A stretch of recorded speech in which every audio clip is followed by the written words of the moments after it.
Sveiki! Šios dienos laida skirta Saulei. Pagaliau pavasaris ir kiekvienas gali įsitikinti didžiulę Saulės galią. Per kelias dienas jį tiesiog pakeitė Žemės veidą. Tad šiandien lankysimės Vilniuje Žirmūnuose esančioje Saulės baterijų gamykloje, bet prieš tai keliausime į Ignaliną, kur veikia Saulės kolektorių jėgainė. Vamzdis čia yra vokiečių, nuo karo laikų kažką jie nešiojasi šitam. Tai kažkoks tai dėklas buvo, čia vokiečių. Ir labai panašus į tikrą vamzdį Maksimo kulkosvaidžio. Stasys Reikauskas nesenovinių ginklų kolekcininkas ar slapta besiginkluojantis valdžios priešas. Transportuojama, prisirišim, važiuosim prie Seimo. Jis paprasčiausias Ignalinos rajono Dūkšto katilinės meistras. Paprasčiausias, gal ne visai tinkamas apibūdinimas, mat Stasys auksinių rankų meistras. Ir tai jam praverčia ne tik iš įvairiausių atliekų gaminant butaforinius pabuklus ir taip puošiant katilinę, bet ir tiesioginėme darbe. Montuojant naują biokuro katilą, ant stogo taip pat įrengta ir saulės kolektorių sistema, o meistras jau spėjo ne tik išardyti vieną saulės kolektoriaus kolbą, bet ir ją suremontuoti. Tos kolbos keičiasi. Pavyzdžiui, jeigu ir sudaužysi, tai galima kolbą pakeisti, tai kažkur apie 60 litų kainuoja vieną kolbą. O viduje yra, sakau, varinis vamzdelis tipo gyvatuko, ten gali susilituoti, net pats gali susiremontuoti ten. Ir per jį cirkuliuoja antifrizas, neužšąlantis skystis. Ir dar yra iš apačios veidrodžiai, kurie atmuša spindulius. Tai vienu žodžiu, saulė kaip bebūtų, jis ima iš visų pusių. Nu, tai čia visiems buvo įdomu, kas čia bus, žinot, nematytas daiktas. Nu, pasirodo, padarė. Po įrenginių renovacijos saulės paskirtis šiltuoju metų laiku aprūpinti Dūkšto gyventojus bei čia esančias įstaigas karštų vandeniu. Katilinę tą patį darė ir anksčiau, tačiau meistrui tekdavo ne kolbas remontuoti, o kirviu mojuoti. Mat malkas reikėjo ne tik patiems supjauti, bet ir skaldyti. O tai palyginus su šiandiena tikra vergovė. Pavyzdžiui, šaltis 20 laukia, tai 2 parom fiskaras. Fiskarė ne mažiau 20 kietmetrų. Daug, siaubingai daug. Nu, buvo 2 katilai malkiniai, dabar vienas supalikė. Anas va vienas laukia ištraukė. Bet ten galim sėti, pažiūrėsi, trietuvė yra sudėta, kaip anksčiau būdavo.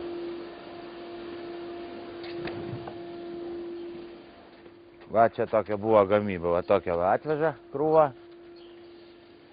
Benzopjūklų pjaunam, paskui skaldom. Tikimasi, jog kolektoriai leis sutaupyti apie 40% išlaidų kurui, ruošiant karštą vandenį. Kad saulė efektyviai mūsų sąlygomis gali šildyti, rodo ir mažas jau įvykęs incidentas. Kolektoriams pradėjus veikti, trumpam vietos energetikai atjungė elektrą visoje katilinėje.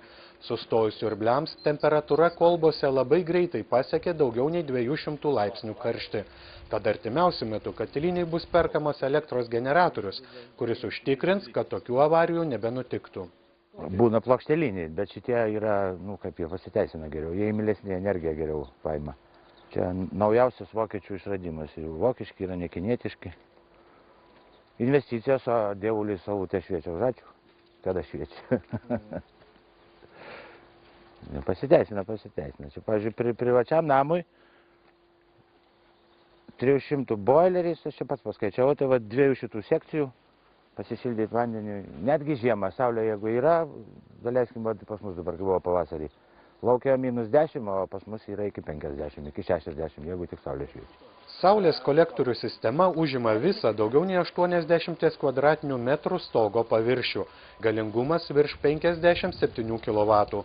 Per metus planuojama pagaminti apie 84 MWh šiluminės energijos.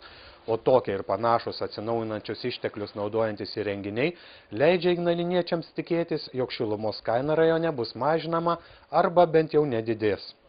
Mes manom, kad šitoj vietoj daug dar galėtų padirbėti verslas, savivaldybė čia visko negali padaryti.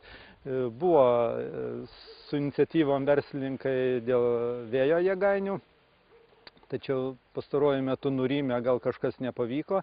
Yra keletas piliečių pasistatę saulės baterijas ir gamina turbūt sėkmingai elektros energiją. Kad paprasti žmonės realiai Ignalinos rajone yra pajutę saulės energetikos naudą, rodo ir nuo miestelio apie 10 km nutolusių Daugėliškio vaikų globos namų pavyzdys. Čia beveik visada būna virš 20 auklėtinių iš aplinkinių vietovių. Šaltuoju metų laiku globos namuose šildomasi kietuoju kuru, kūrenant namo rūsyje esantį pečių. Žiemą per parą jis kuriamas net 3 kartus ir šildo ne tik kambarius, bet ir vandenį. Tačiau atšilus orams viskas kitaip. Mat ant namo fasado sumontuoti vokiečių dovanoti saulės kolektoriai, kurių pajėgumo visiškai užtenka saviems poreikiams. Žiemą jisai turbūt neišlaikytų vienas. Vis tiek turbūt maža to galingumo būtų, žiemai maža, nes vis tiek tas visas katilas tas didelis ir tiesiog energijos mažiau. Kai vasara tai, bet žiemą turbūt neišeitų viena. Jeigu žiemą maža, tada įsijungia tiesiog elektros šildytuvas, tenas.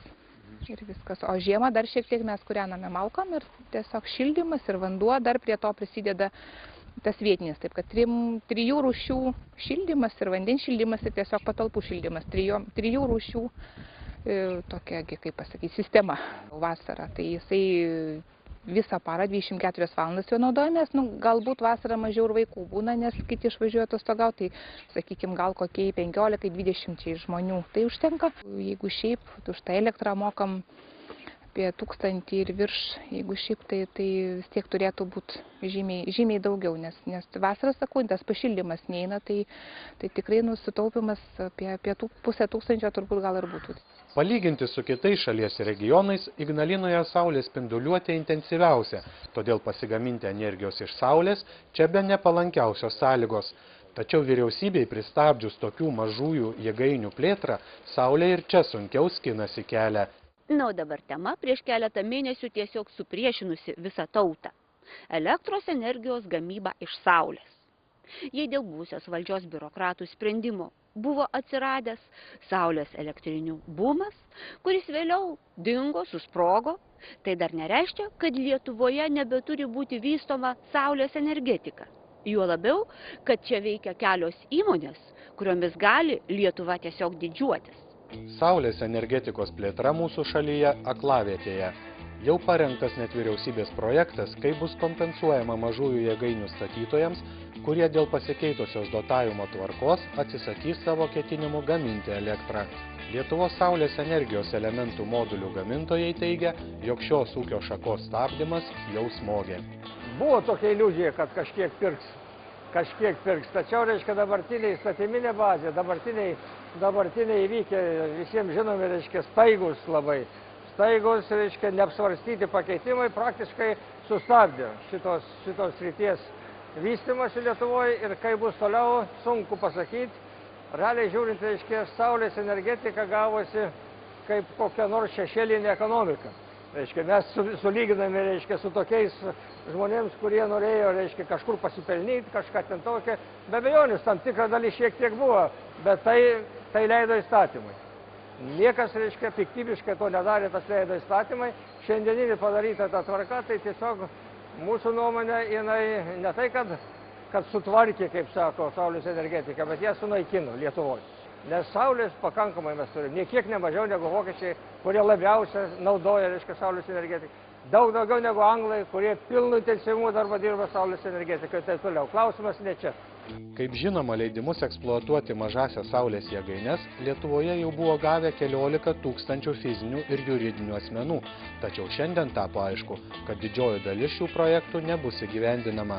Mat suskaičiuota, jog superkant visą šių naujųjų elektrinių tiekiamą energiją pagal galiojusią tvarką, šalis ilgą laiką kasmet patirtų apie 500 milijardo nuostolių. Nu ką mes atomo nedotuosim, kai bus? Iš kur bus tie pinigai? Tai iš mūsų kišenės. Mes biokuru nedotuojam, irgi dotuojam, tik tai kažkodėl ten neskaičiuoja. Nes čia galbūt šiek tiek daugiau buvo įdėti tie įkainiai, vėjas dabar dalėčiau irgi dotuojamas, buvo įdėti tie įkainiai didesnį, kadangi pati technologija, pati įranga viso brangiai kainavo. Ir tas mechanizmas visome pasaulyje panašiai veikia, jeigu norim skatinti, čia vis skatinimo yra mechanizmas, ne taip, reiškia, panaudojame, jeigu norim skatinti, tai reikia ir padėti. Ne iš ausies, reiškia, įdėlioti, reikia skaičiuoti. Ir aš nežinau, ar kas nors yra labai gerai suskaičiavęs. Pirmiausia, reiškia, aišku, kainodara, kuri labai gąsdina, kurią dabar ėmėsi, reiškia, naikindami jį, gal jinai nebuvo tobula, tai ją galima patvarkyti. Viskas labai elementariai paprastai yra tvarkoma. reikia duoti įkainį ne patį mažiausią, kur iš viso nieko nesudomintų, nes visi žino, visam pasaulyje yra dotuojama saulės energetika, nes čia yra žingsnis į priekį, į ateitį žiūrima ir jisai brangus šiandien dieną. Tačiau mes žinom, kad per paskutinius, pavyzdžiui, 2-3 metus jinai atpigo dvigubai. Ir toliau, reiškia, technologijos, kurios yra kūrimas, leidžia tikėtis ir planuojama, reiškia, kad pavyzdžiui, Europoje 15-16 metais šitos energijos savikaina bus panaši, kaip yra ar šita atominė, ar tai bus, kur mes dabar biokūras ar kažkas, bus lygiai. O Lietuvoje, reiškia, mes sakydavom, kad bus 18 metais, 19 lygiai tas pats. Tai tie metai ateis labai greitai. Ir jeigu būtų padarytas pagrindas tas, kuris čia galėjo būti padarytas, tai po 12 metų, kai jau nebereikės mokėti, mes turėtume visiškai pigią saulės energetiką. Visiškai. Per pastaruosius 2 metus ES pagal instaliuotą galią naujai pastatytų pusė elektrinių buvo saulės. Antroje vietoje vėjo, o visos kitos anglies, biomasės, gamtinių dujų ir taip toliau sudarė tik trečdalį. Pirmaujančios šalis Vokietija, Italija ir Ispanija. Beje, kaip minėjome, pagal saulės spinduliuotę Vokietija ir Lietuva gana panašios. Ultravioletinių spindulių efektyvumas didesnis apie 15%, tik Vokietijos pietinėse žemėse. Tačiau Vokietija viršūnėje, o Lietuva sąrašo dugne. Nusileidžiame net artimiausiams kaimynams. Ir dar, pernai gegužę 1 dieną saulę generuojantis prietaisai Vokietijoje surinko 22 gigavatus energijos. Tai atitiko 20 atominių reaktorių galingumą. Pasakojimą apie lietuviškąją saulės energetiką tęsime po trumpos reklaminės pertraukėlės.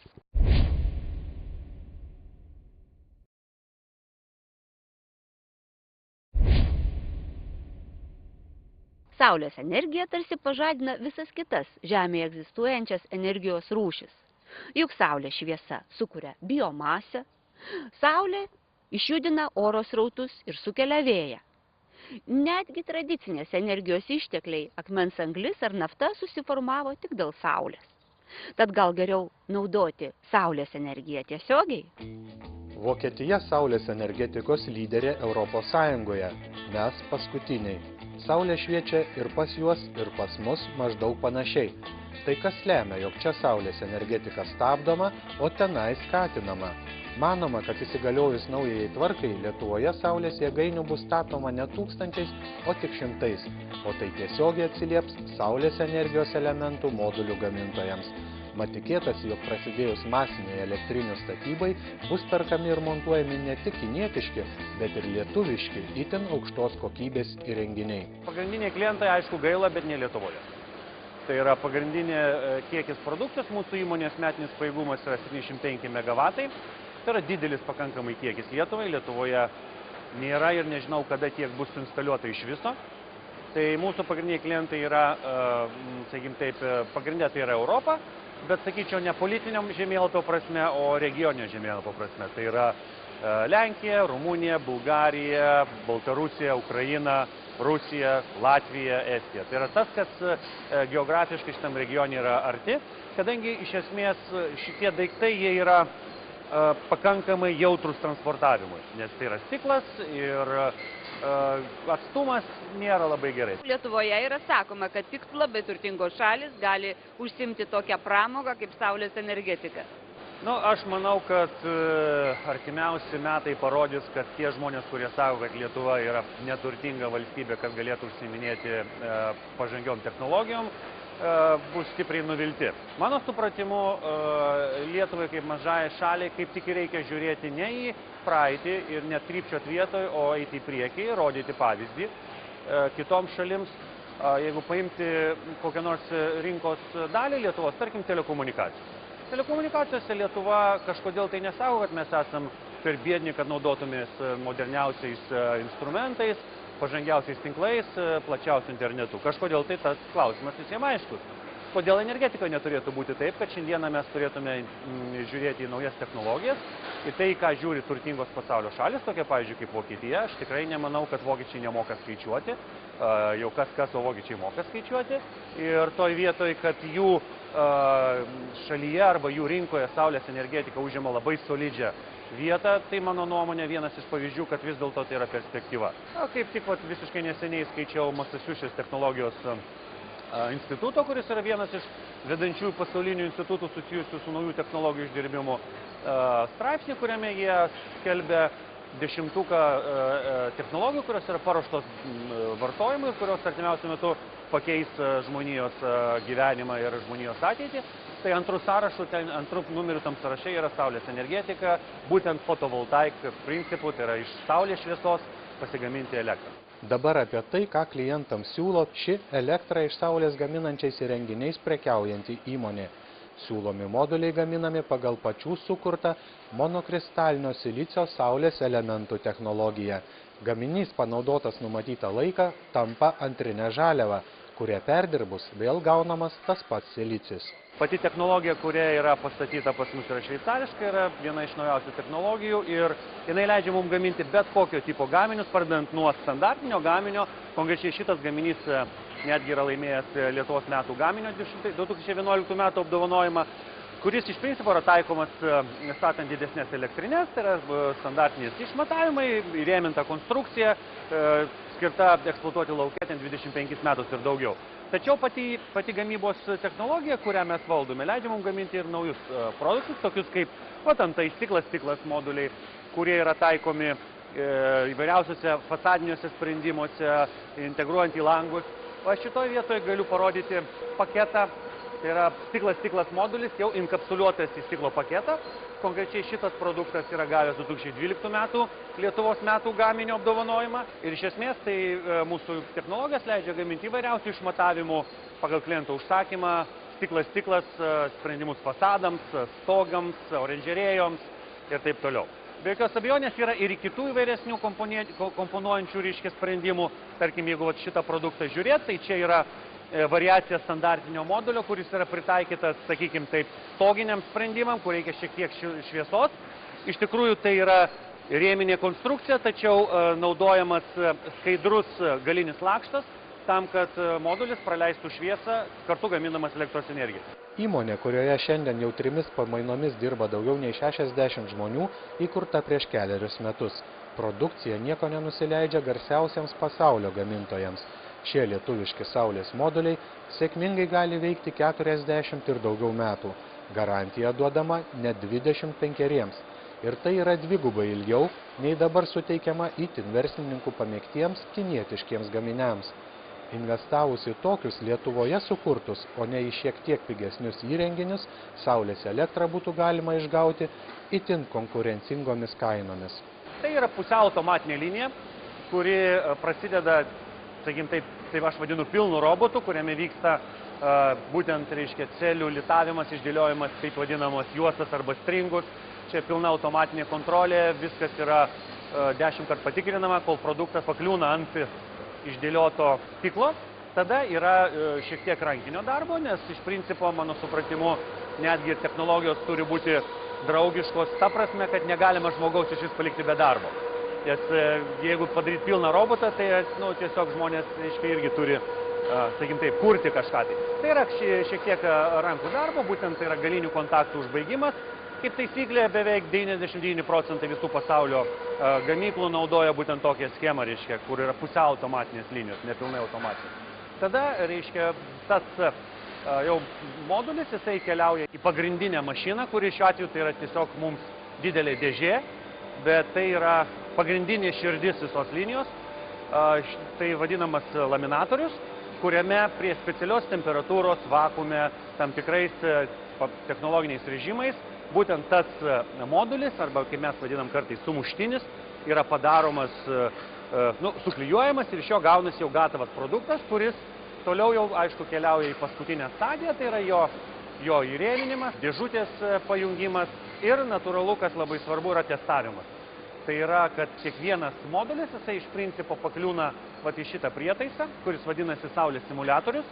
Ir būtent šitas prietaisas imituoja saulės blyksnį, tam tikrų parametrų ir kompiuterinė įranga, nuima parodymus to modulio. Ir kiekvienas modulis gauna individualų, individualų lipduką, kuriame yra užfiksuota to modulio parametrai. Tai yra būtent galingumas jo, arba vatai. Ir kaip ir sakoma, mes kaip gamintojas parduodame ne modulius, ne kažkokius daiktus, o vatus.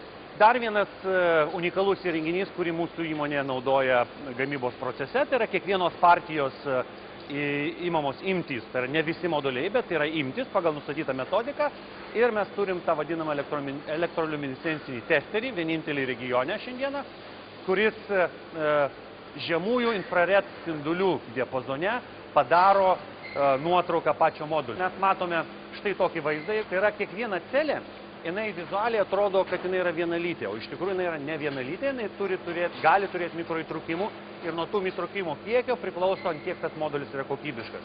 Tai sakykime, va čia yra kokybiškas modulis, iš tikrųjų nepaisant to, kad yra marga, bet čia yra dėl silicio struktūros, bet įtrūkimų jame nėra. O, sakykime taip, esame darę ne vieną palyginamąjį testą ir gamintų iš Kinijos, tai tikrai tenka labai stipriai nusivilti tiems, kurie nusipirkę tą produkciją, kadangi viduje, nors vizualiai tas daiktas atrodo geras, viduje būna iki 10-20 celių, tai yra iki 30% su mikroįtrūkimais, tai reiškia, kad tik tai laiko klausimas, kada tas mikroįtrūkimas taps normaliu įtrūkimu ir tada jau celė nebegamins elektros energijos. Precizika įmonių grupė jau seniai dirba su aukštosiomis technologijomis. Saulės modulių gamyba prasidėjo nuo mokslų tyriamųjų darbų. Įsirengtoje laboratorijoje ilgai ieškota ir tebeieškoma geriausių sprendimų. Kai mes tapom nepriklausomi, tai atsirado iš tikrųjų laisvė, kurios trūko tais laikais sovietiniais. Noro buvo dirbti, bet galimybės buvo daug mažesnis.